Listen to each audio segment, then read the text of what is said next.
Does size matter in whiskey? Today we'll find out when we take a look at the Oban 14, crafted at Scotland's smallest distillery. So small.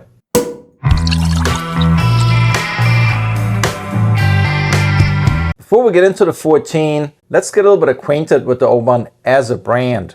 Oban is kind of an OG in the whiskey world. It was established in 1794. The name means Little Bay, which is a nod to its coastal location. It's about 208 steps above sea level. Here's something very important about the Oban Distillery. They're an absolute stickler to tradition. Throughout the entire history, Oban has never expanded or changed their location. They really like old equipment too. Oban is equipped with just 2 stills and only one of 2 distilleries that is still using worm tubs. The oldest piece of equipment they're using is their mill, which is almost 80 years old at this stage. Oban also limits the supply of whiskey that they produce. This allows them to ensure a gentle, fruity character. A staff of just 7 people keeps the distillery running.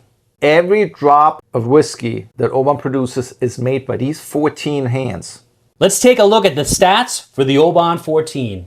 Comes in at 43%. It's a Highlands Scotch aged in American white oak barrels. It is chill filtered, but caramel color has been added. And currently the price is about $75 US and quickly rising. Interesting presentation here, nice little bottle. Kind of looks like an ancient scroll with a lot of information here about the distillery itself. Very citrusy, at the same time a little peppery. Sea salt. And some pear in there as well. A tinge of peat, but just very extremely light. It's a whiff of the sea almost. Yeah. Coastal feel to it. Get a nice fig taste to it. Fig, that saltiness really is there as well. Very dry, smoky. Very dry. Tobacco leaf even. I'm a fan of this finish too. I like it. Reasonably long, oaky sweetness. The malt flavor still shines through. And you get that sea taste again.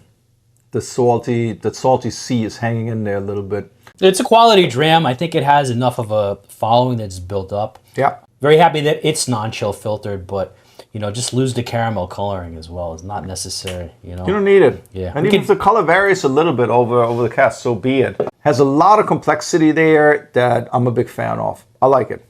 Some whiskey experts are predicting that the price is going to escalate another 92%, right?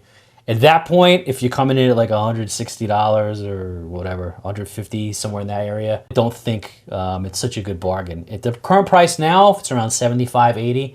That's borderline, I'd say. Yeah. That's borderline. I think it's a good price borderline. For it. I'd put it 60 US maybe, 75 borderline.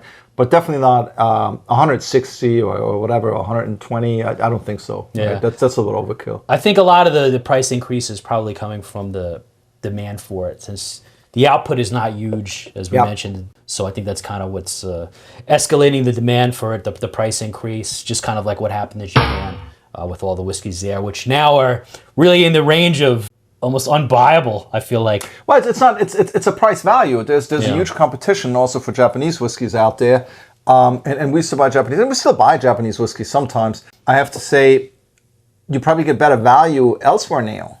If you really don't have to have it, then easily, right. So very hard to justify paying about $200 for a bottle of Hakushu 12 that not that long ago we were paying $40 for. Correct. Yeah, correct. So, in conclusion, does size matter in whiskey? I think the Oban 14 proves that great things can come in small packages, and the motion of Oban's ocean can bring some joy to your taste buds.